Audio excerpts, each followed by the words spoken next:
Sehgal Inter College, Kanwakheda, Sitapur. Admissions open for session 2024-25 for class 9th and 11th. Trained highly qualified and experienced staff. Transport facility available. Value-based education system. Contact now for your children's bright future.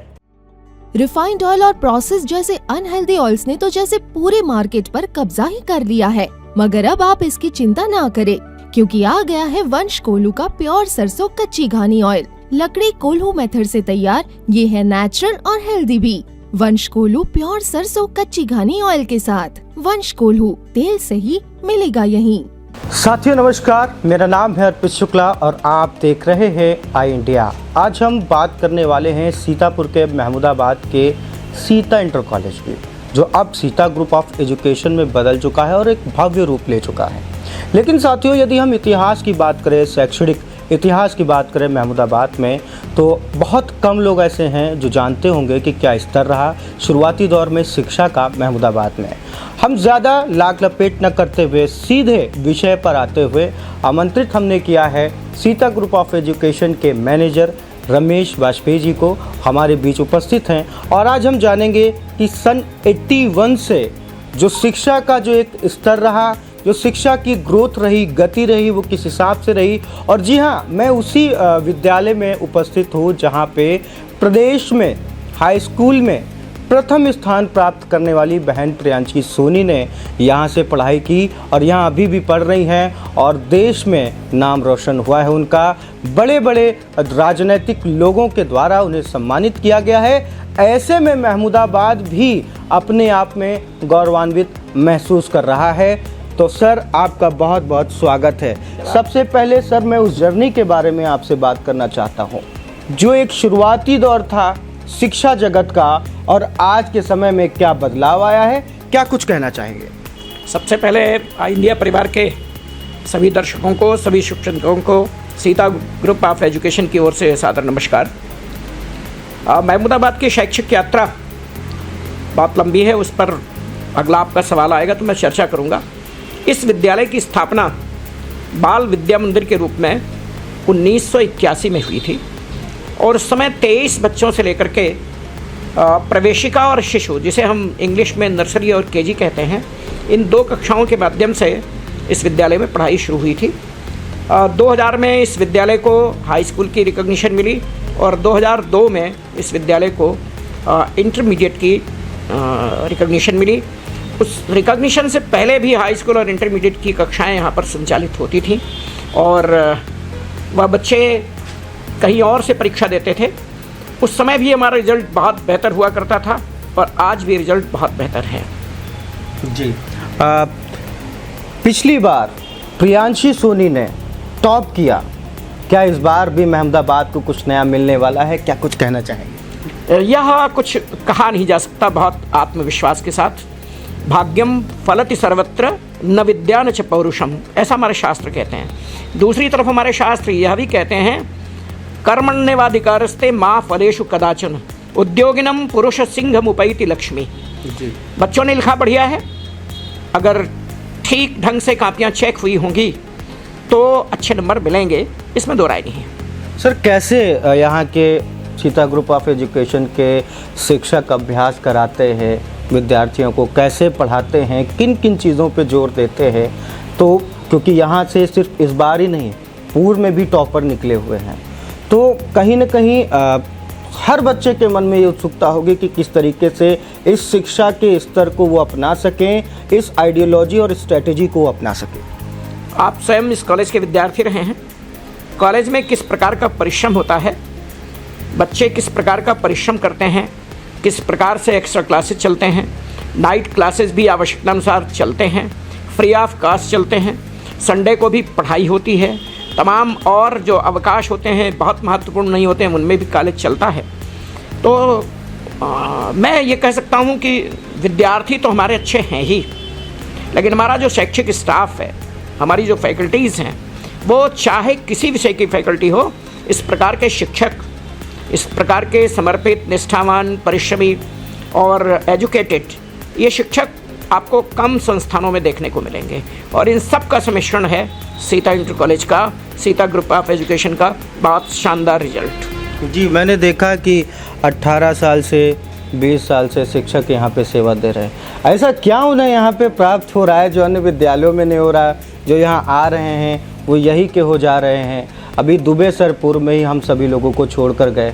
उनका जितना भी जीवन शिक्षा का रहा उन्होंने यहाँ पर अपना दिया। क्या कुछ कहना चाहेंगे?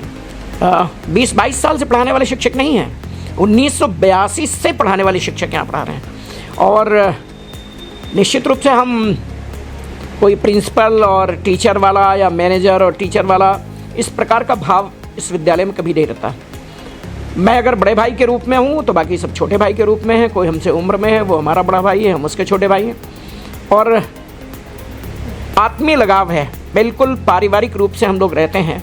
और आपको जान करके खुशी होगी और सबको जान करके खुशी होगी, उत्तर प्रदेश का यह पहला कॉलेज है जिसने प्राइवेट सेक्टर में टीचर्स के रिटायरमेंट के बाद में पेंशन योजना कॉलेज लेवल पर शुरू की है। और शुरू ही नहीं की है, कॉलेज के ऐसे 3 शिक्षक हैं जिनको इस योजना का लाभ मिल रहा। मुझे लग रहा है कि आने वाले 5 वर्षों में शायद लगभग 10 से 12 शिक्षक ऐसे होंगे जिनको पेंशन योजना का लाभ मिलेगा। क्या सीता ग्रुप ऑफ एजुकेशन महाविद्यालय की ओर भी आगे रुख करेगा? क्योंकि जिस हिसाब से जो एक विकास का स्तर इस संस्था का देखने को मिल रहा है तो आगे लोगों की उत्सुकताएं हैं। क्या कुछ कहना चाहें? नहीं, महाविद्यालय हम संचालित करना चाहें तो पहले ज़मीन की व्यवस्था करनी पड़ेगी। महाविद्यालय हम संचालित कर सकते हैं, ये ऐसी सक्षमता हमारे टीचर्स में है, लेकिन हम महाविद्यालय की ओर बढ़ेंगे नहीं। जिस दिन हम महाविद्यालय की ओर बढ़ेंगे उस दिन हमारा इंटर कॉलेज कमज़ोर हो जाएगा। फिर हम ये सोचेंगे कि हमारे इंटरमीडिएट में पढ़ाने वाले शिक्षक बीएससी में एमएससी में पढ़ाने की योग्यता रखते हैं, हम वहाँ ट्रांसफ़र कर दें तो हमारा इंटरमीडिएट कमज़ोर हो जाएगा। हमने महाविद्यालय के नाम ज़मीन ट्रांसफ़र करवाई, बैनामा करवाया। इसके बाद में फिर कई लोगों से विचार विमर्श किया और जैसा विमर्श हमने और लोगों को दिया था उसी विमर्श पर हमने भी काम किया और हमने फिर वो ज़मीन इंटर कॉलेज के रूप में वो ट्रांसफ़र करवाई। फिर से उसका बैनामा करवाना पड़ा। तो अपना महाविद्यालय खोलने का वो इस प्रकार का सोच नहीं है, इरादा नहीं है और खोलेंगे भी नहीं।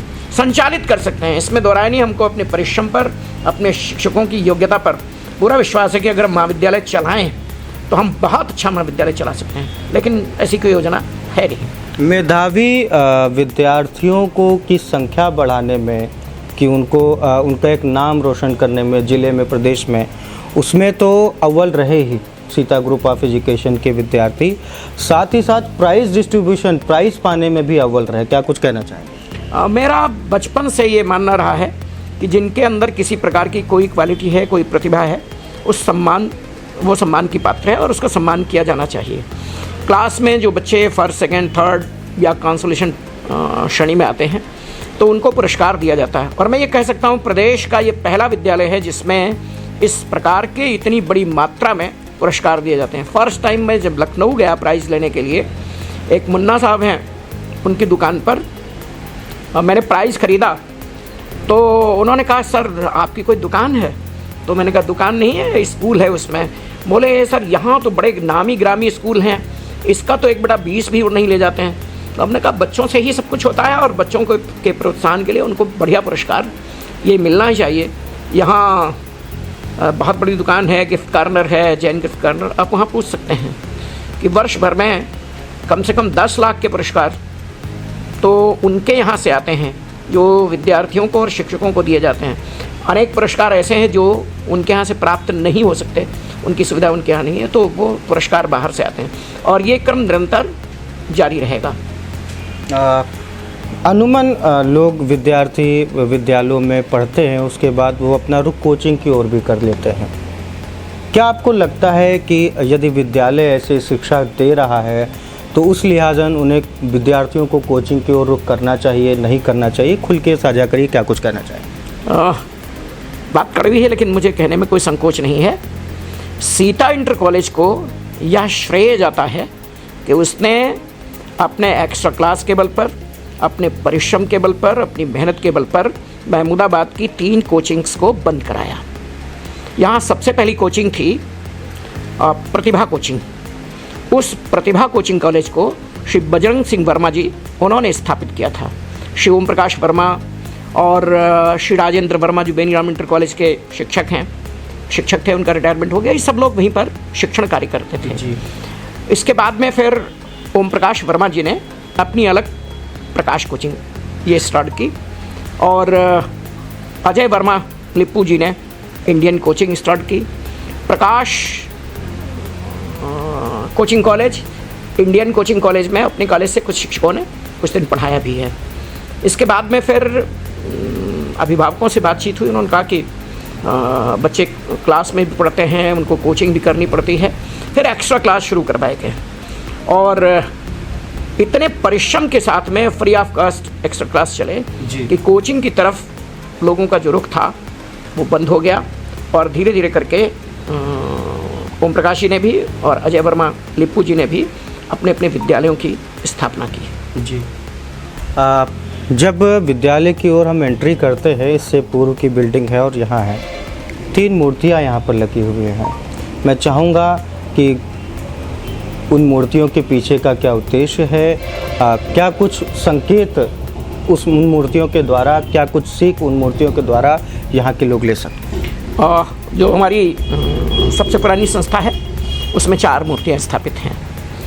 एक मूर्ति माँ शारदे की है जो ज्ञानदायिनी है और दूसरी मूर्ति शास्त्री जी की है जो मेरे अग्रस्त थे और तीसरी मूर्ति लक्ष्मीकांत रस्तोगी जी की है जिन्होंने इस विद्यालय की स्थापना में बहुत महत्वपूर्ण योगदान दिया और चौथी मूर्ति उन सीता जी की है जो लक्ष्मीकांत जी की बहन थी जिनके नाम पर विद्यालय स्थापित है।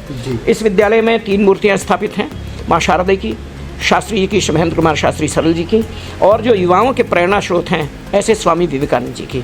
तो इनसे बच्चे बहुत कुछ प्रेरणा ले सकते हैं और विद्यार्थी परिषद के वैसे भी स्वामी विवेकानंद जी और लौह पुरुष सरदार वल्लभ भाई पटेल और अटल बिहारी वाजपेयी जी, नेताजी सुभाष चंद्र बोस, ये सब मेरे आदर्श हैं। स्वामी विवेकानंद जी भी आदर्श हैं जी। तो विद्यार्थी परिषद में एक संगठन मंत्री हैं जिले के कुलदीप गुप्ता जी। कई बार यहाँ पर कार्यक्रम हुआ विवेकानंद जी की जयंती पर, मिनिस्टर्स भी आए, कई और लोग भी आए।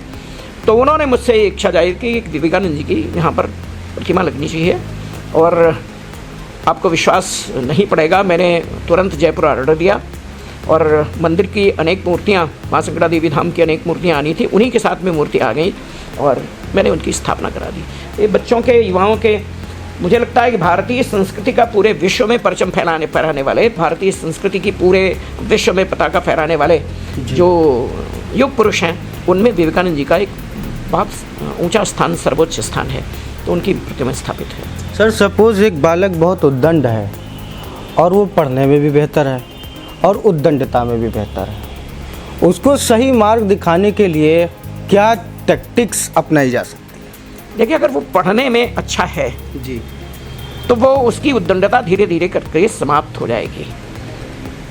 भवन्ति नम्रास तरव फलोद्गमयि नवाम बुभि दूरि विलंबिनो घना अनुद्धता सत्पुरुषा समृद्धिवे स्वभाव एवेश परोपकारिणाम।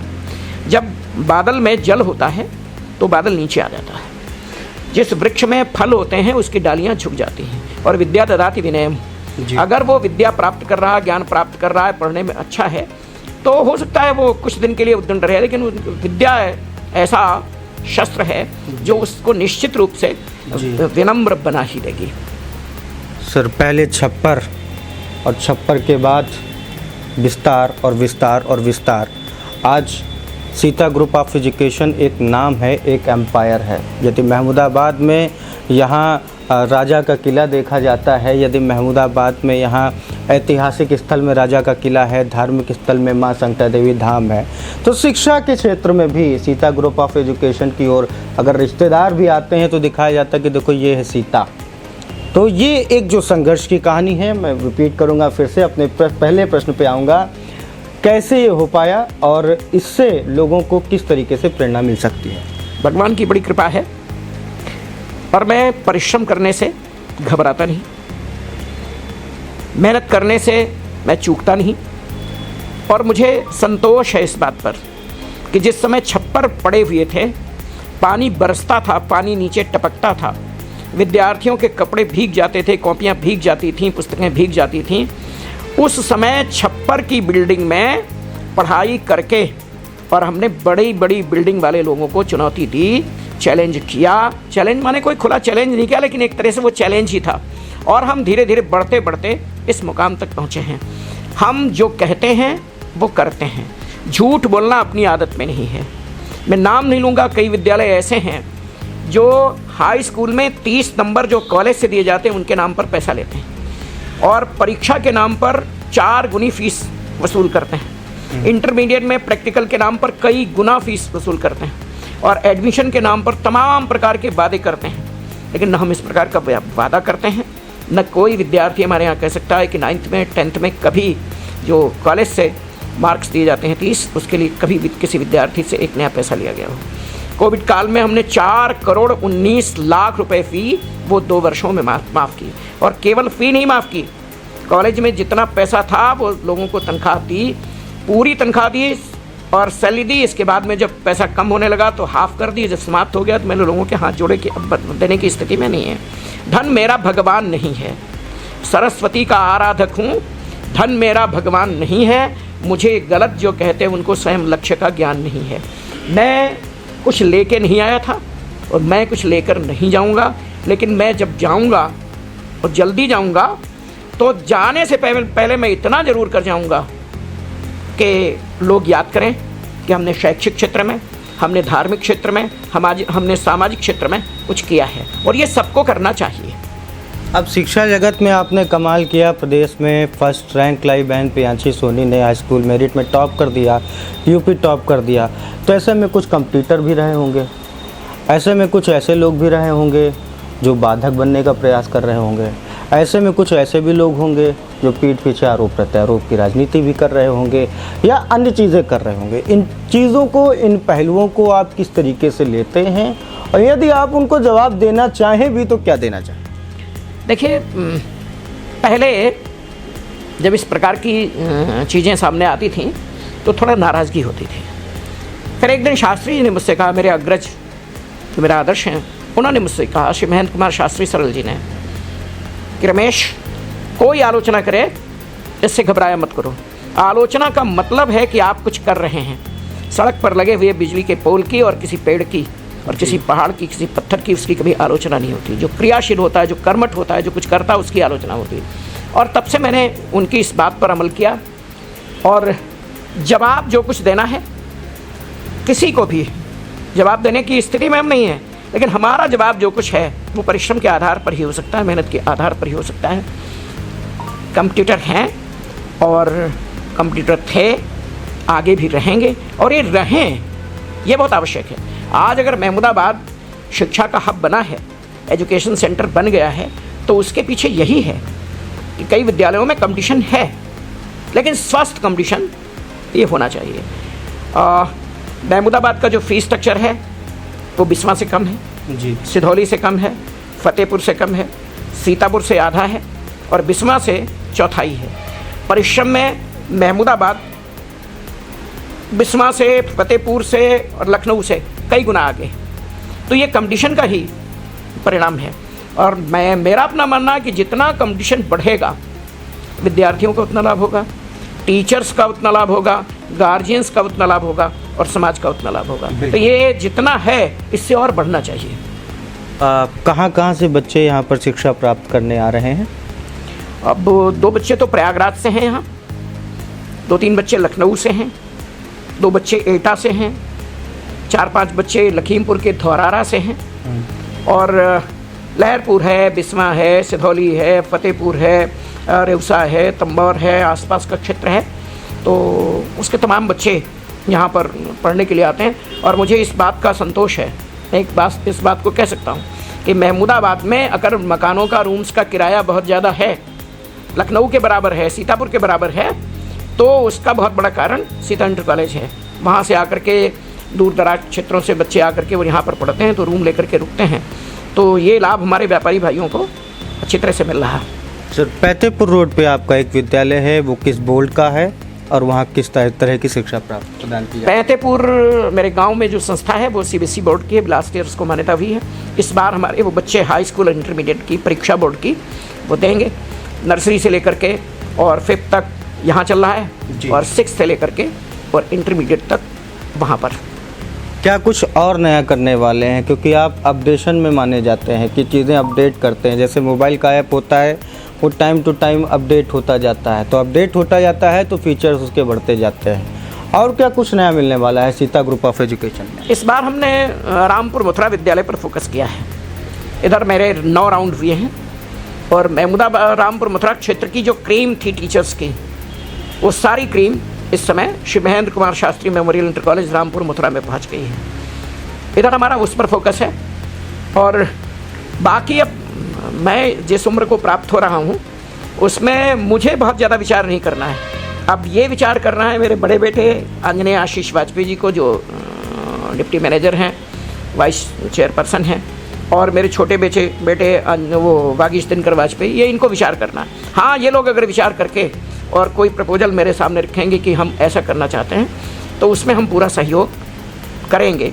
हम इन संस्थाओं को और सुधारना चाहते हैं और निकट भविष्य में हम इस प्रयास में हैं कि अगर हमको रेवसा क्षेत्र में कहीं ज़मीन उपलब्ध हो जाए, बहुत महंगी है, मैं एक बार गया तो मतलब हाथ रखने की स्थिति नहीं, इतनी महंगी ज़मीन है, तो वहाँ जब कभी भी ज़मीन हमको प्राप्त हो जाएगी तो उस गांधरी क्षेत्र के विकास के लिए, शैक्षिक विकास के लिए मैं एक विद्यालय वहाँ पर डालना चाहूँगा। लेकिन अभी वो बहुत लंबा समय है उसमें। माफ़ कीजिएगा, आपने कहा कि आपकी उम्र बढ़ती जा रही है, लेकिन यहाँ हम लोगों को लगता है कि आपकी उम्र कम होती जा रही है। जो नियमित आपकी दौड़ भाग है, नियमित रूप से आपकी कार्यशैली है, वो कहीं से इस बात का एहसास तो नहीं कराती है कि आज की उम्र का युवा थोड़ी देर में थक जाता है और आप शायद थकते नहीं हैं। तो इस दिनचर्या का राज थोड़ा हम लोगों को भी बता दीजिए और सीतापुर की जनता को भी बता दीजिए। आई इंडिया के मन से उनको भी ये लगेगा कि हाँ, आखिर कैसे किन डाइट्स को लेकर के वो इतना चुस्त और दुरुस्त रह सकें। ये भगवान भोलेनाथ की, हनुमान जी महाराज की, माता रानी की कृपा है। और मेरा बचपन से ही जो खान पान है बहुत व्यवस्थित रहा है। 2 रोटी सुबह खाता हूँ घर से चलने से पहले। अगर मैं 4 बजे रात में भी घर से निकलूँगा तो मैं 2 रोटी खा करके निकलूँगा। और शाम को 2 रोटी 8, 9, 10 बजे जो भी मैं घर पहुँचता हूँ उस समय मैं 2 रोटी खाता हूँ। बाहर की तमाम सारी चीज़ें जो है ना, उनको खाने से थोड़ा सा मुझे एलर्जी है। और मैं चाय नहीं पीता, कॉफ़ी नहीं पीता, और मैंने ठंडा भी छोड़ दिया है। ठंडे में हम मट्ठा ले लेते हैं। और बाकी मुझे जो लगता है, अगर हम ईर्ष्या और जलन, विद्वेष की भावना, दूसरों को नीचा दिखाने की सोच, दूसरों को टंगड़ी मारने की सोच, ये अगर न रखें तो खून कम जलेगा।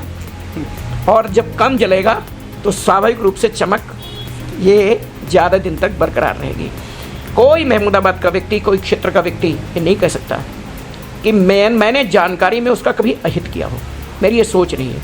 मेरी सोच ये है कि दूसरे के बारे में सोचने का जितना हम समय, उसकी कमी निकालने का समय, उसमें बुराई निकालने का समय, उसका अहित करने का समय, निकालने का समय, करने का समय, ये जितना हमको देना, उतना हम अपने आगे बढ़ने के लिए अगर समय खर्च करें तो शायद हमको ज़्यादा लाभ हो सकेगा। और मैं इसी सोच का हूँ। कई चीज़ों को लेकर के हमारे लोगों से मतभेद हो जाते हैं, लेकिन कोई भी व्यक्ति, मैं बहुत विनम्रता के साथ कह सकता हूँ, वो 10 लोगों के बीच में बैठ करके और हमें गलत साबित कर दे तो मैं गलत साबित होने के लिए तैयार हूँ। लेकिन कोई कभी मंदिर को लेकर के, कभी किसी चीज़ को लेकर के, कभी किसी चीज़ को लेकर के लोग नाराज़ हुए। मैं जानता हूँ कि मेरा पक्ष सही है और मैं सही पक्ष हूँ, सही पक्ष पर हूँ। और मैं जब सही पक्ष पर रहता हूँ तो फिर सामने कौन है, ठीक है, मुझे राजनीति करनी नहीं, मुझे चुनाव लड़ना नहीं। तो जब मुझे चुनाव नहीं लड़ना है तो मुझे डरना किस बात का है? मैं डरता हूँ तो भगवान से डरता हूँ। डरता हूँ तो एक छोटा बच्चा है उसकी विनम्रता से डरता हूँ, लोगों के सद्गुणों से डरता हूँ, लोगों के ज्ञान से डरता हूँ। लेकिन कोई दादागिरी के आधार पर, कोई किसी और आधार पर डराना चाहे तो फिर मैं भगवान के अलावा डरता नहीं हूँ। सम्मान मैं सबका करता हूँ और करता हूँ, मुझे करना चाहिए, वो मैं करता रहूँगा। और कुछ ऐसा है जो आप आई इंडिया से शेयर करना चाहेंगे? आई इंडिया परिवार बहुत तेज़ी से आगे बढ़ रहा है, हमारी शुभकामनाएँ हैं। और इसके जो आई इंडिया के गार्जियन हैं, वो बहुत वरिष्ठ पत्रकार हैं, हम लोगों के बहुत पुराने संबंध हैं और एक आइडियल पर्सन हैं वो। अगर पत्रकारिता के क्षेत्र में देखा जाए तो एक आइडियल पर्सन है। कुछ ही दिनों में लोगों के ऊपर आरोप लगने लगते हैं जी। और कई दशक से इस प्रकार से वो पत्रकारिता कर रहे हैं, उनका कोई विरोधी नहीं मिलता, हमको कोई विरोधी नहीं मिलता। जिससे पूछिए वो बहुत अच्छे हैं और गौर साहब बहुत अच्छे हैं और बहुत अच्छे हैं, इसी प्रकार की चर्चा करता था। मेरी शुभकामनाएं हैं आई इंडिया परिवार के लिए, और रिपोर्टर के रूप में ना सही तो दर्शक के रूप में मैं आई इंडिया परिवार से आज से नहीं जुड़ा हूँ, अनेक वर्षों से जुड़ा हूँ और जुड़ा रहूँगा। बहुत बहुत धन्यवाद सर आपका। आप देख रहे थे आई इंडिया, और हम लगातार कुछ न कुछ ऐसा लाने का प्रयास करते रहेंगे जिससे आपको भी कुछ न कुछ लाभ हो सके। हर छोटी बड़ी अपडेट्स के लिए देखते रहे आई इंडिया। मैं अर्पित शुक्ला, नमस्कार।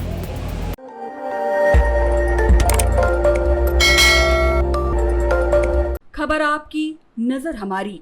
देखते रहिए आई इंडिया।